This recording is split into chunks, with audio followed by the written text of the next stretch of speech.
Okay, if you're like most people, you use Netflix.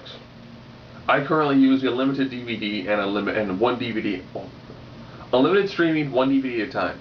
I got the screen open with like all 13 options they've got. Now, if you go to subscribe now, what now costs like $9.95, $9.99, is going to now cost $15.98. Because they're taking the unlimited DVD, dang it, the unlimited DVD one at a time. They should just say one at a time because it's not technically unlimited. You're limited by how fast your post office gets things shipped back and forth. So the one DVD at a time is $7.99. Unlimited streaming, $7.99. If you want both, they're not really giving you a discount. They're just combining both prices. Now the weird thing is, for their streaming, we have internet in the office and in the living room, not in the bedroom. So we can't stream movies in the bedroom. We can through a laptop, but if I have a choice of the laptop or the actual TV, I'll go with the actual TV. And normally their unlimited library is good for slightly older TV shows, slightly older movies, and normally B horror movies. Now I review lots of B horror movies, so I think it's actually pretty good. However, I don't think I get $8 a month out of streaming. That would mean I need to get somewhere between 4 to 8 movies streamed every month to really be worth it. In my area, we have a couple of red boxes, but primarily places like Family Video, where it's $5 to $8 to rent a movie.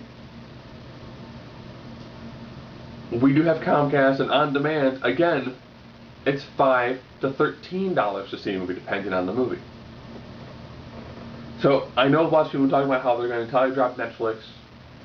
If you can find your streaming someplace else and you get a better selection and a comparable price, then yes, Netflix, their current business, is less than optimal for what you're going to do. For someone like me, I'm probably going to go for unlimited streaming and the one DVD at a time, which will now become $15. For the same price, I can have 3 DVDs out at a time. And ironically, looking at their different options, you can have up to 8 DVDs at a time for $44 a month. Why would you need 8 DVDs out at a time? That is a lot of DVDs.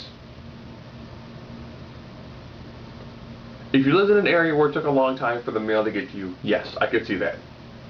Where I'm at in Illinois, my turnaround time is normally about 3 days. By the time I send it out, to the time I get a new one, it's about 3 days. So that means I'm looking at 2 to 3 DVDs a week if I do one at a time.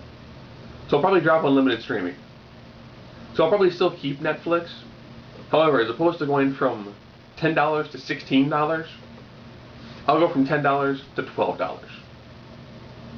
I do enjoy Netflix because it's much more easier and efficient than going to a store and actually trying to rent one, or going to our local video store, walking around for half an hour trying to find a movie, getting one, watching it, thinking, oh crap, I got to return it, or else we'll get other, like $8 late fee.